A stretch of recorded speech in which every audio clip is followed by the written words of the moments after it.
50 feet. This is Recife, on the northeast coast of Brazil. Every summer, Brazilians flock to this resort area to swim and surf. But a few years ago, something went horribly wrong here, and the beaches were suddenly empty.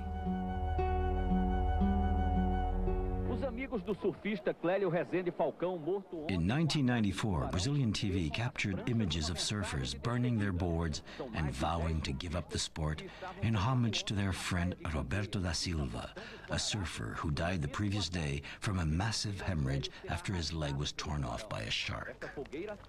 In the past 5 years, 24 people have been wounded by sharks along the Recife coast, 3 of them fatally. But the sharks are new. No one can recall an attack before 1992. Dr. Carolis Varin has been studying sharks for more than 15 years. He spent many years observing them in the Caribbean before moving to Brazil. He now heads the most important Brazilian shark research center.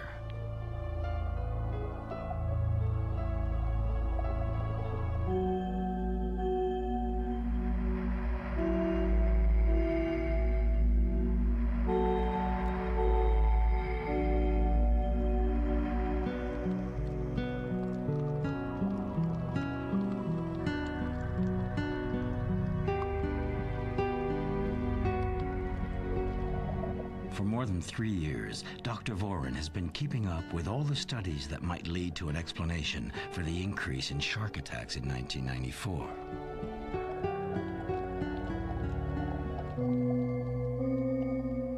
The scientist is keenly aware of the shark's image problem. For so long, all sharks were reputed to be man-eaters and were persecuted, regardless of the species, to protect humans. We now know that of the approximately 400 species of sharks, fewer than 10 are dangerous to humans.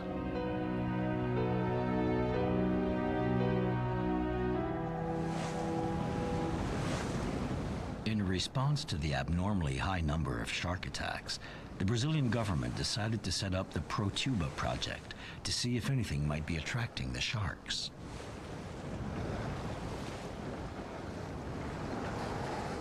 Shark experts came from all over the world to participate, including Dr. Varin.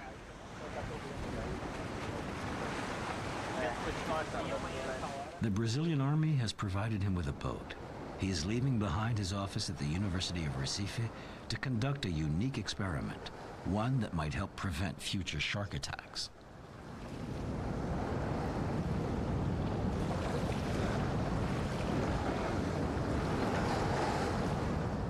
Accompanied by his assistant, Theo, Carolis Varin sets off for Rocas Atoll, located some 140 nautical miles off the northeast coast of Brazil. Rocas is the only atoll in the Atlantic Ocean. It is also one of the smallest in the world. With its dazzling white beaches and crystalline blue waters, it looks like a tropical paradise. The water in the lagoon is a warm 81 degrees. The air temperature hovers around 86, and there are as many sharks as a scientist could wish for lurking in the surrounding waters. Normally, this is a desolate place. The only sounds on the island come from the chattering of birds.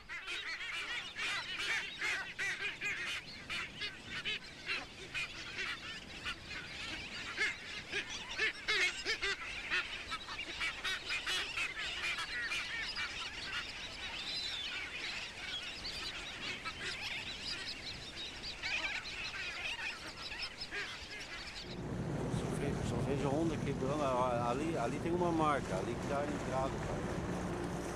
The flora and fauna on the island are so highly protected that scientists have had to fight for years to finally get permission to come here.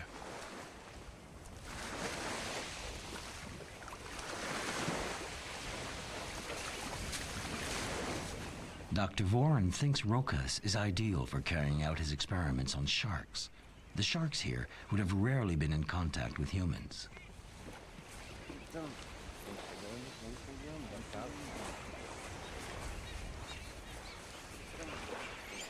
O que a gente vai fazer basicamente é sair. Leo, an oceanographer from Recife, lays out a map of the atoll.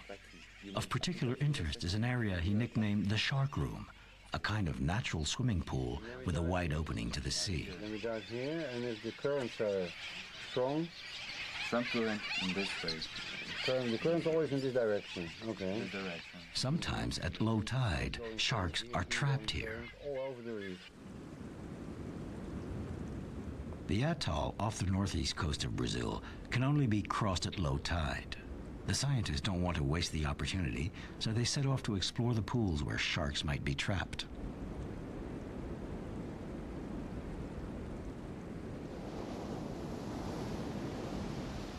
They've decided on this day to head for the so-called Shark Room.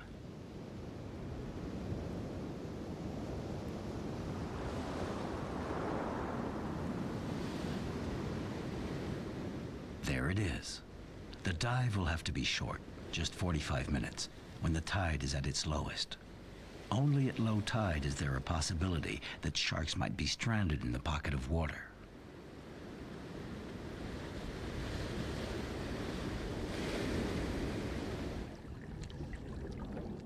The currents in the Shark Room are strong, much stronger than the other more protected pools. There is no question that divers are really in the ocean now.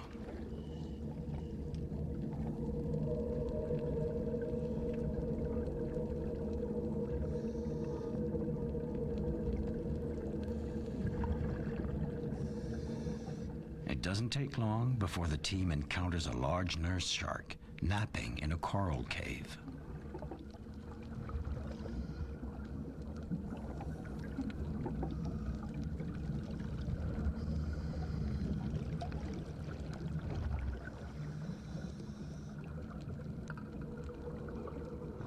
Dr. Varin wants to measure it. He has to approach the shark carefully. Nurse sharks do not like being disturbed. They can become aggressive and have been known to bite people.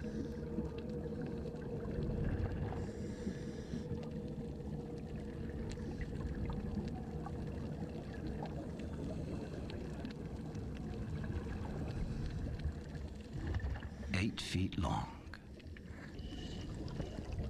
It's a fair-sized specimen, given that nurse sharks grow to a maximum of 10 feet.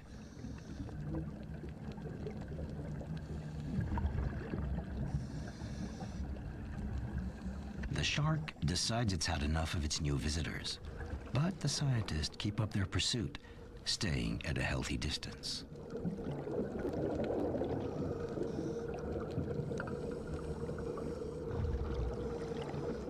Nurse sharks are considered the pit bulls of the sea because they use their jaws like a clamp. They don't tear their prey like other sharks. Instead, they have flat teeth for crushing, and once they snap their jaws shut, it's hard to pry them open again. In the Florida Keys, a teenager was rushed to the emergency room after a nurse shark bit him in the chest and refused to let go. Doctors had to sever the animal's spine in order to unlock its jaws. The only recorded case of a fatal accident with a nurse shark was when a swimmer drowned after being held underwater for too long. Fooled by the big animal's docile appearance, the diver apparently tried to climb on its back for a ride.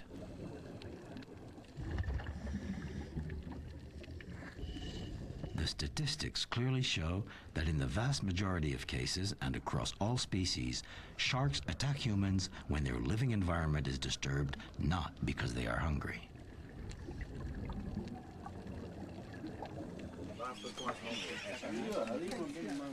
This morning, some lemon sharks were spotted. Dr. Varin wants to try an experiment based on his observation that sharks never attack pilot fish. And we have the pilot fish which accompany the shark for long periods. Varin has prepared some striped plastic tubes to resemble the pattern of pilot fish. He also has plain white tubes, which he fills with fish.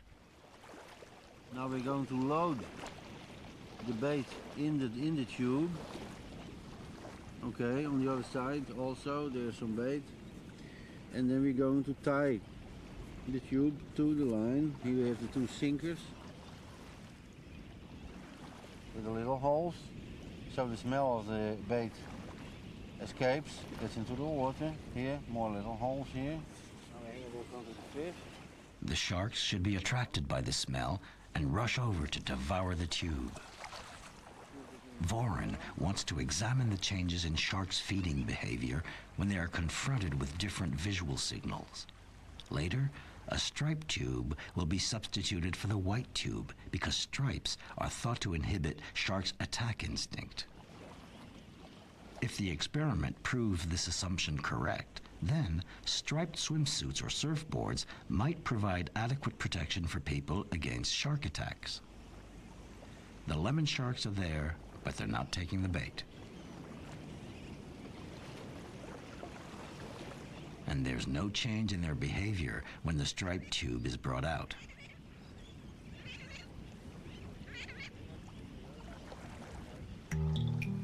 It was impossible for Dr. Varin to draw any kind of conclusion from his results. He's nevertheless determined to continue with his experiment and needs to find a place where there are more sharks that are easier to approach.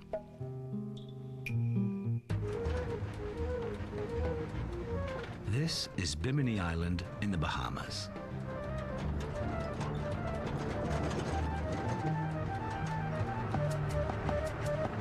Shark lab, come back. Yeah, look, I'm just pulling in now with Dr. Varin. Great, you're pulling in with Dr. Varin. We'll see when you get here. Over and out. Okay, we're standing by. So here we arrived. Great. Varin plans to spend several weeks at Bimini's Shark Lab, which is partly funded by the University of Miami. The lab is run by Samuel Gruber, another leading shark expert. Gruber has already visited Varin in Brazil. The two men agree that the increase in the number of shark attacks in 1994 must be linked to a change in the shark's behavior. All they need to do now is find the exact cause. Oh, Hachi. Oh, the Hachi dog. Oh, the drug dog. We got the bait. We got 3 anchors. We got that little rescue. Yeah, we'll take right this. The Lesky. The American team means business. No sooner has Varin stepped off the plane that he is whisked off for his first dive.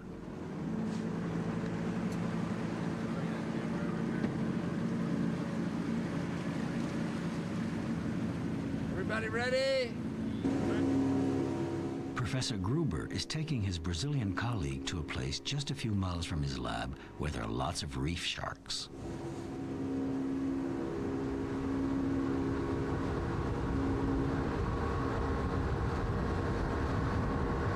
We get tiger sharks there, we'll get black tips there, we'll get reef sharks here, and black nose here. We get lemons in another spot. Yeah. So why do you get one in one place and not in another place? Well, this is a typical habitat for reef sharks. This is a reef, and that's what they hang out in. Yeah. Okay, here we go. Yep. Dr. Varin. Yes. I'm gonna go in and see if there's any sharks around. Great. If I see any, I'll let you know. Good.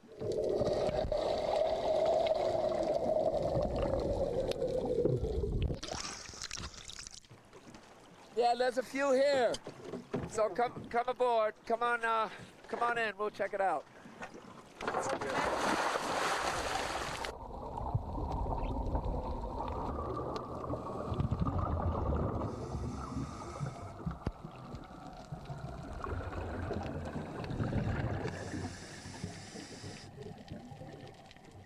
Besides sharks, there are plenty of jacks in this sea.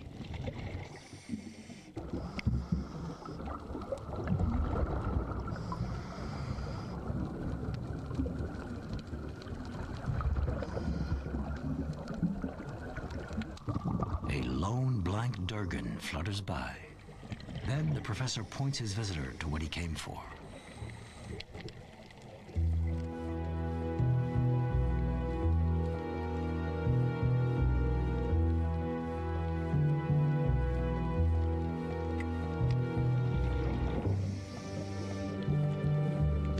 Reef sharks are not especially large and rarely surpass 2 meters in length.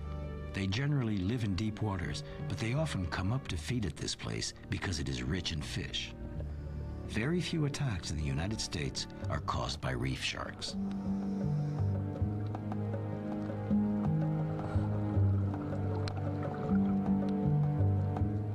It soon approaches. With their heightened sensory capacities, these sharks do not take long to detect a human presence.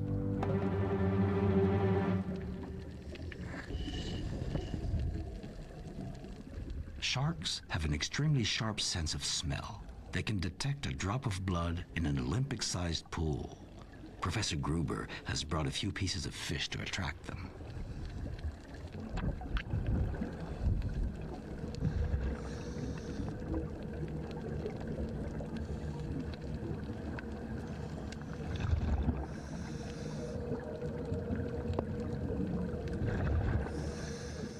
The two scientists are used to approaching sharks. They know to take certain precautions.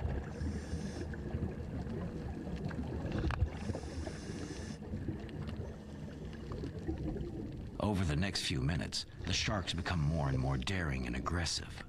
The smell or taste of fresh meat in the water puts them in a state of frenetic excitement.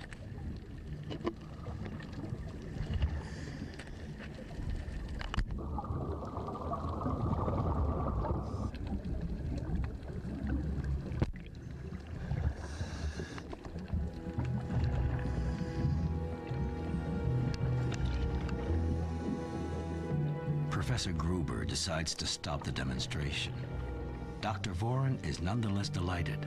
This is the ideal place to test his experiment.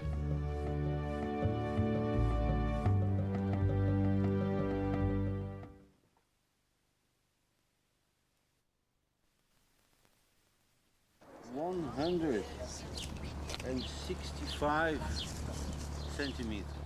The next day, Varin inspects a fox shark brought in by fishermen. He examines the animal's unique sensory organs. Here we have the little pores of the ampulla of Lorenzini, which are here situated on the snout. Tiny pores located under the skin of the head give sharks the ability to use the Earth's magnetic field to navigate with extreme precision. You can see them here as well. Pores of the ampulla of Lorenzini. Sensors along the body allow the fish to pick up vibrations in the water up to 10 miles away. Along the body, and you can see how it continues. Everything about sharks is designed with predation in mind. In fact, they tend to be over-equipped. Their streamlined bodies allow them to move through the water at high speed when necessary. They can detect electrical signals, a heartbeat, for example, that's dozens of feet away. And their keen sense of smell can pick up prey as far as 3 miles away. This sawfish isn't a shark, but a close relative. Its saw is used for slashing and prying fish out from hiding. Like all sharks, this sand tiger shark has a sharp sense of hearing. The males have special copulatory organs called pterygopodia on their pelvic fins.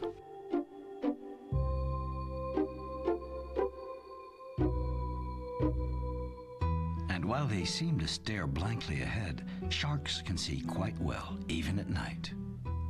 Studies have shown that sharks use their vision and smell to locate prey, but switch off those senses when they are ready to attack. They then rely on bioelectricity to hone in on their target.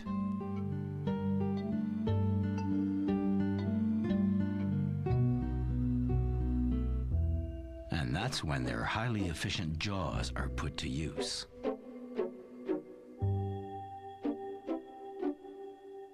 Sharks' jaws are extremely flexible. The lower jaw can dislocate completely from the upper jaw. But not all jaws look alike. It all depends on the fish's eating habits. Here's one spectacular specimen here. This is a Carolis obscurus. Are the ones which have this kind of teeth. Here you have one single row of functional teeth. This is the upper jaw, this is the lower jaw. And we have one single row of teeth in the upper jaw with very sharp edges. You can see them, perhaps you can see the details here. You can see that the edges are serrated. You can see. It is a dentition for tearing hunks out of large prey. Here we have an example of the grasping teeth. Narrow, very pointed teeth. This is an animal who grabs the fish with the teeth and swallows the fish whole. No cutting. The third major type of teeth, the crushing teeth. Here we have the teeth with the crowns rounded, no points, and the teeth all very close together, forming a kind of a pavement. Dentition for crushing hard objects, mostly shellfish, crustaceans. The teeth are usually several rows deep. New ones grow continuously from the back to replace those that have worn out in front.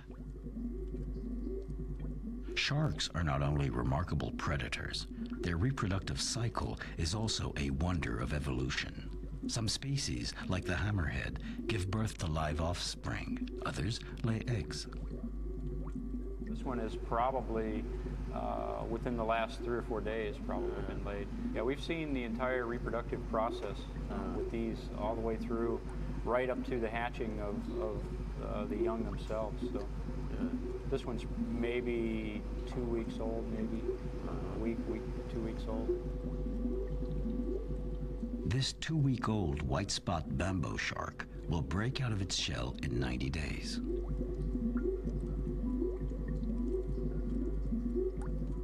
After hatching, it's on its own. Baby sharks like these must fend for themselves, since the maternal bonds are broken along with the shell.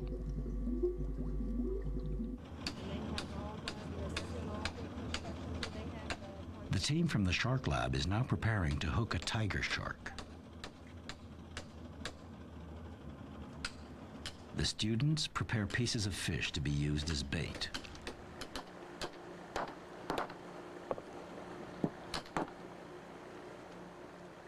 Of all sharks, the tiger shark is considered one of the most dangerous, second only to the great white. An analysis of the bites on the victims from Brazil in 1994 showed without a doubt that all the attacks were done by tiger sharks. The group is traveling to a place where they suspect tiger sharks might lurk, since the animal is known to migrate seasonally to places rich in food and to its breeding grounds. It's extremely difficult to track sharks. They first have to be tagged, but that means they have to be captured alive and then released. No small feat.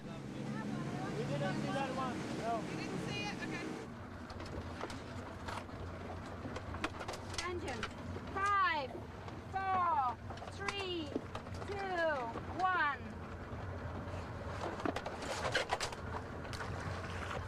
Dozens of steel lines with large baited hooks are dropped into the water every 30 feet over a distance of 2,000 feet. 2, 1. 5, 4, 3. A team of students will come and check them every 4 hours to see if any sharks have been caught. I think it came out fine, didn't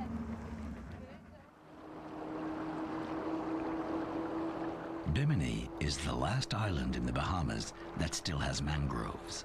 It's what brings the lemon sharks here. No mangroves, no lemon sharks. Well, the sharks are absolutely dependent upon the mangroves for their early survival. Female lemon sharks seek out mangroves.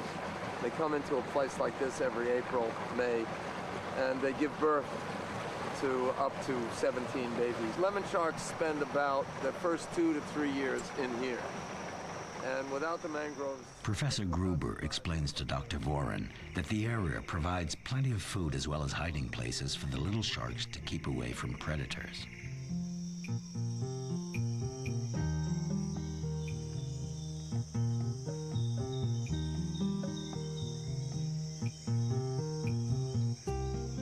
A large part of the mangrove is now threatened by a huge property development, which would spell disaster for the sharks here.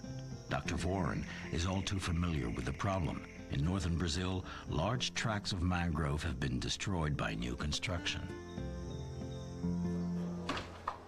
Throughout the year, students from across the globe come to the Shark Lab on Bimini to run experiments and test hypotheses. I do it in the water just as much as possible. You should always do it in the water, always, as much as possible. Talking about these. Susie Nielsen is studying the shark's capacity for orientation. On the backside. So if I epoxy some monofilament on the backside and make it long enough. The students gather advice from Professor Gruber before heading out into the field. We still know very little about the movements of sharks. Susie studies the way baby lemon sharks are able to find their way back to the place where they were born.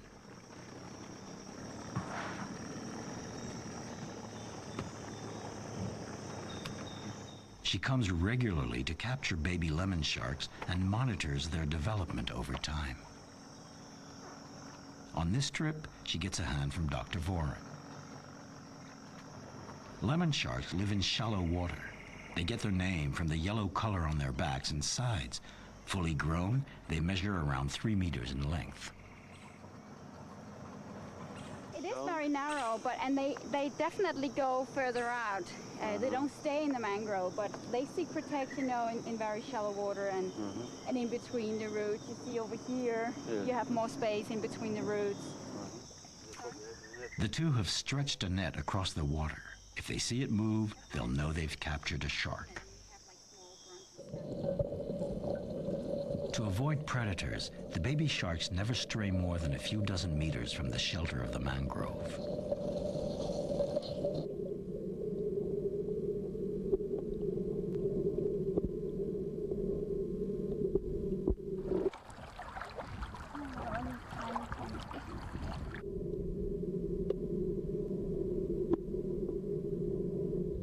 A shark has been caught.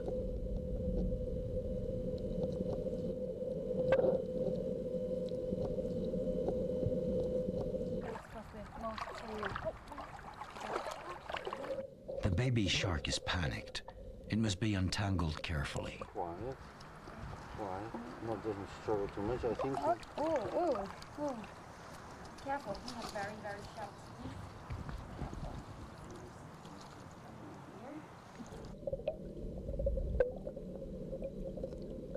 The scientists have discovered that the best way to calm a baby shark down before handling it is to hold its back and guide it along for a short swim.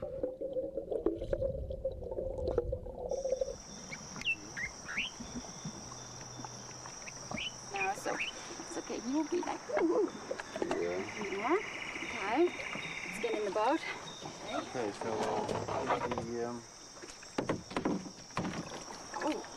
Okay. fork length. Fork length is 58.5. 0.5 total. Total length is 68.5. Right. Okay. Pit tag. A special instrument detects the there's the number. microchip under the 224. shark's skin and displays an ID number. 227. Can you hold him? Yeah. 527. 5366. Alright. Susie can now check its growth over the past year. The shark's named Halloween because it was captured for the first time on October 31st. 3 pound and 3/4. Then Halloween gets a new transmitter so he can be tracked when he's What underwater. sound does this thing produce? This one is going to produce a pinging sound, and this one is 814. So it's going to ping 8 times, like ping, ping, ping, and then 14 after it 8, little break, and then 14. And we can't really hear it now. We're going to hear it when it's in the water. Okay. He's ready to go. Let's release him again.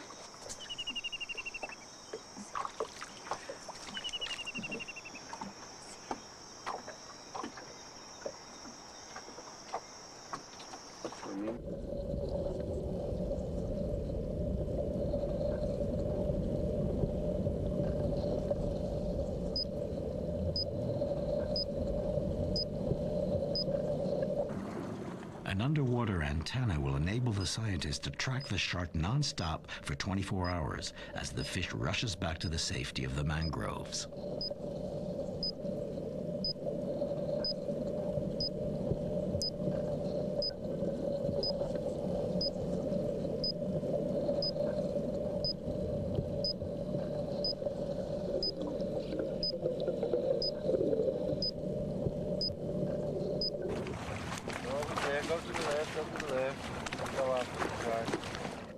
They can even track it as it maneuvers through a thicket of mangroves.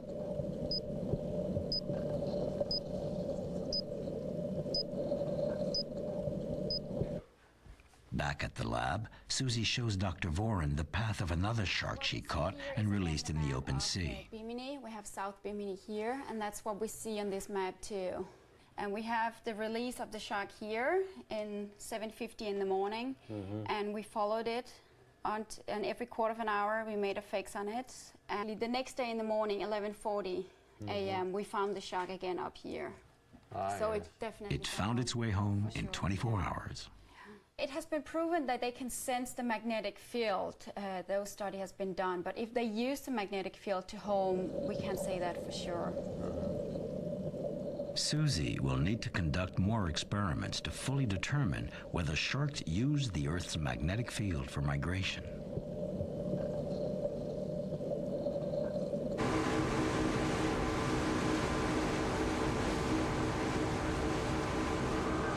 Later that day, Gruber and Varin are informed by radio that a tiger shark has been captured in the traps set by the students. They head out to the site.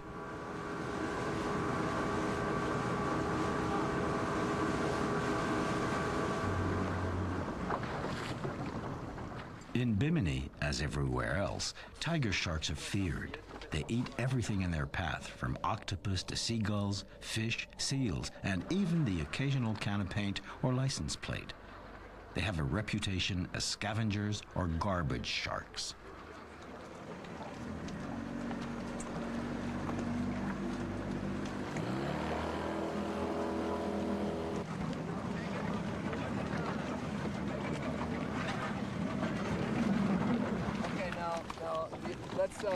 Let's take that gaff hook away. Take that gaff hook away and set it in the build.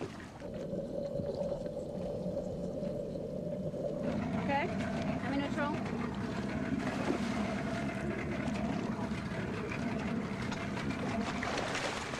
The scientists have to be careful. Despite its fatigue, the animal is still extremely dangerous. Leave the stuff back over the other side.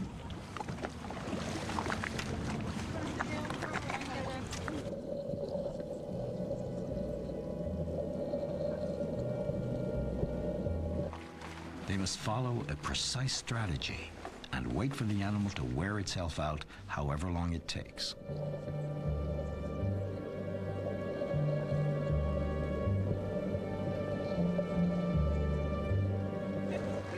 Slowly, they try to bring its head closer to the hull of the boat.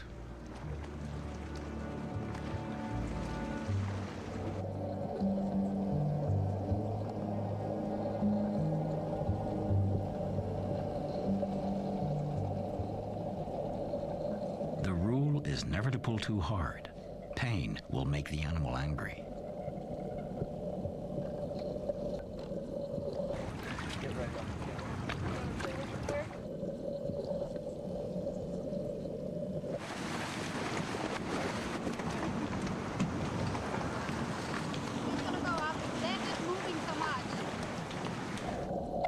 When the shark is finally calm, with its head near the hull, they tie a rope around its tail.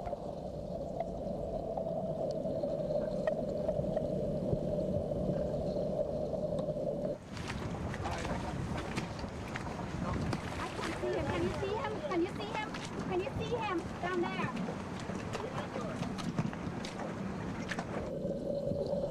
Only now can it be handled safely.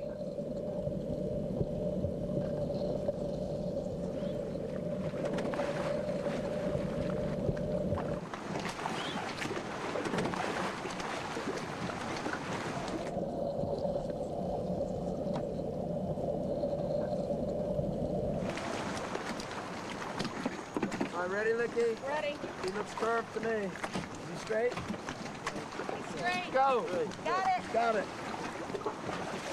195. We follow 195. After the shark is measured, it's tagged. Anyone who captures this shark in the future can call the telephone number on the tag to check on its data. Several thousand sharks have already been tagged, and we now know that crossing the Atlantic is no problem for a shark.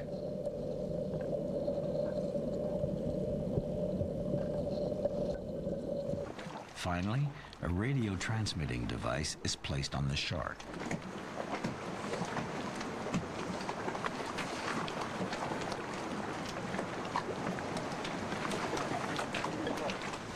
The transmitter will allow scientists to follow its movements over short distances.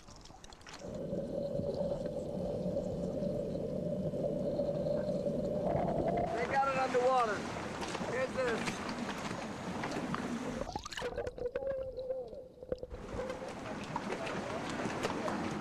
Operation complete. The steel cable is cut. 1, 2, 3.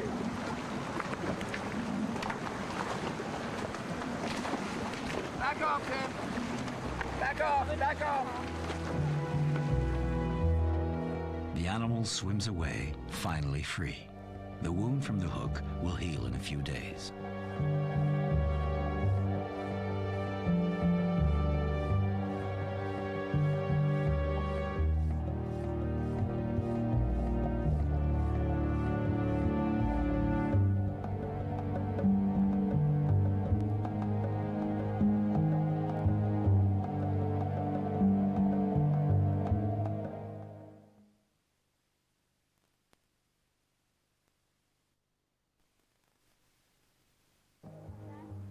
Back on Bimini Island, the work continues for the shark team. So they've got a curve that looks like this. It shows. Varin and Gruber are studying the timing of tiger shark attacks on humans. And they used to draw a curve. They tend to occur in the morning and afternoon. At noon, the attacks were shown to fall from between 10 o'clock and 3 o'clock. And the explanation was that sharks don't feed in this time of day. But there will be another explanation too. I mean, about midday, people get out of the water. I fully, truly believe that people go to lunch. A heavy concentration of boats in one area can also have an effect on the number of shark attacks. And what about, shall we say, the influence of ports, shipping, industry, in neighboring areas? If you have more refuse being thrown into the water, you can expect to attract tiger sharks. They like to feed on offal and garbage. They're typically the garbage cans of the sea, and you will attract them. You do that, you will attract tiger sharks. And tiger sharks are the type of animals that will browse on people or turtles or birds. They love seabirds, for instance, as you probably know. The next shark experiment is ready to get underway.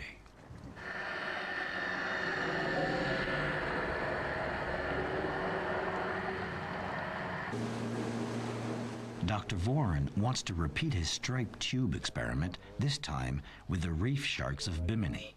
Going right by it. Going deep, going deep. There's a reef shark right there. I'm going to feed them very little actual food so that they'll stay.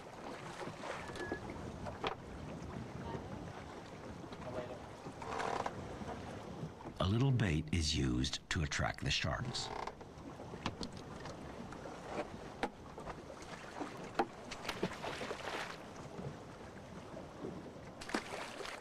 It seems to do the trick.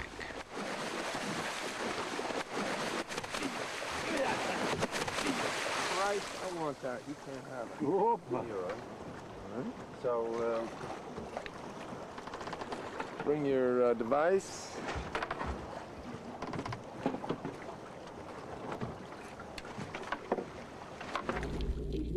More food is added to bring on a feeding frenzy. Where you drop it in? Dr. Varin can now begin his experiment. First, with the striped He tube. hit it. Hit it and didn't bite. Okay, and Hit, no bite. Well, Pass, no bite. Another pass. he bit it that time. I didn't think Did it that time. Nibble, nibble. Pass.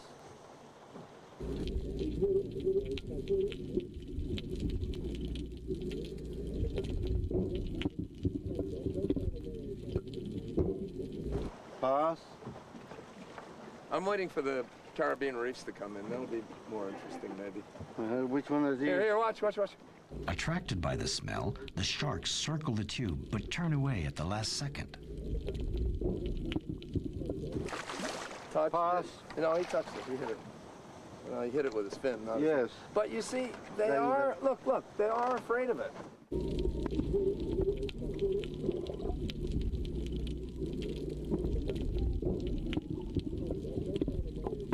They look at it, but then they go away. I look at it and turn away. Yeah. Check and see if you got a lot of bait in there.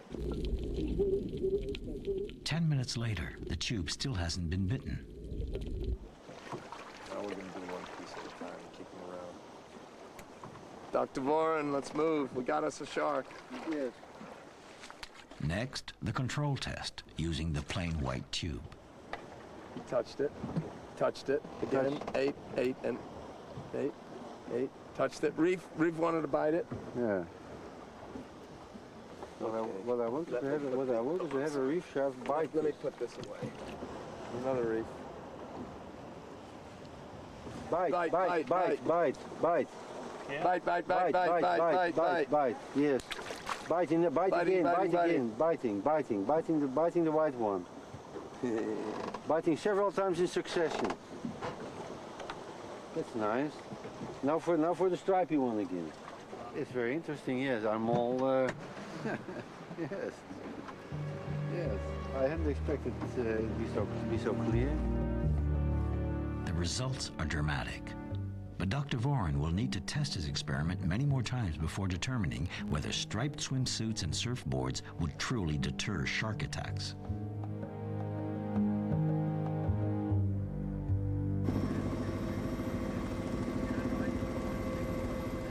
Brazil, 1998. In Recife, the surfers have reclaimed their rights. But since 1994, the authorities have stepped up their awareness and education campaigns. The surfers now avoid going beyond the coral reef, and some dangerous beaches have even been closed to the public.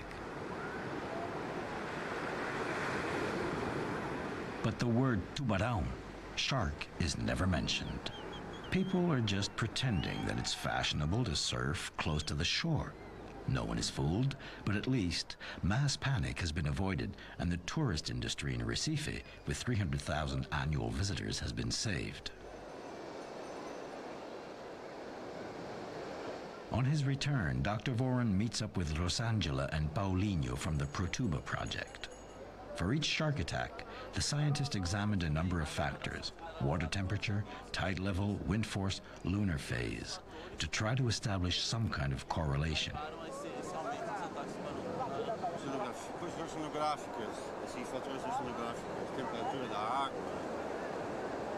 Vocês também acompanham isso? A gente fez todo um acompanhamento de temperatura da superfície da água.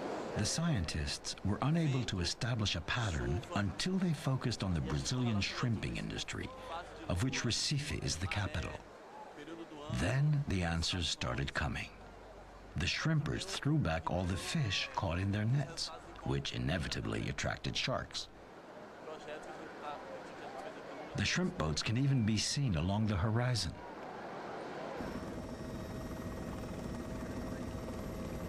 To get a better idea of the volume of this maritime traffic, the team flies over the giant channel, which was built relatively close to the beaches to give supertankers access to the industrial port of Suape, located south of Recife. The tiger sharks, attracted by the garbage thrown off the ships, are now in the habit of following them. The construction of the new channel caused the destruction of hundreds of acres of mangrove, but economic pressure easily won out over ecological concerns. It was a massive project, The land was drained, the course of 2 rivers was altered, and thousands of feet of natural reef were destroyed to build the retaining walls.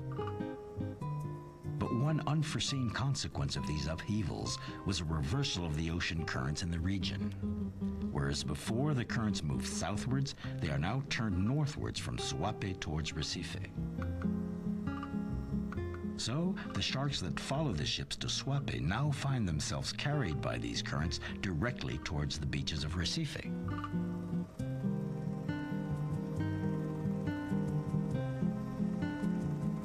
The statistics of the Protuba team provide irrefutable evidence. The increase in the number of attacks is directly linked to the increase in maritime traffic in the port of Suape.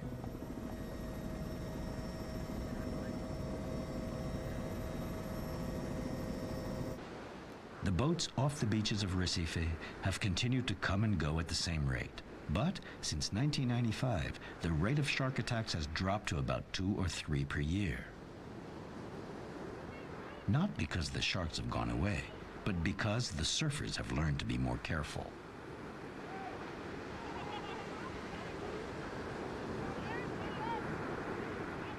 The spate of killings in 1994 was unforeseeable, and it highlighted the lack of information available on sharks and sparked renewed interest in their study.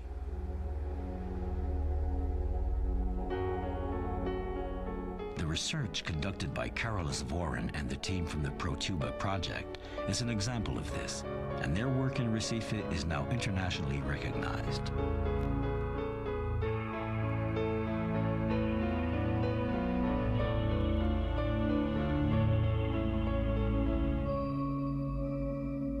And perhaps one day, in the not-too-distant future, the Varin striped wetsuit will make its debut at a beach near you.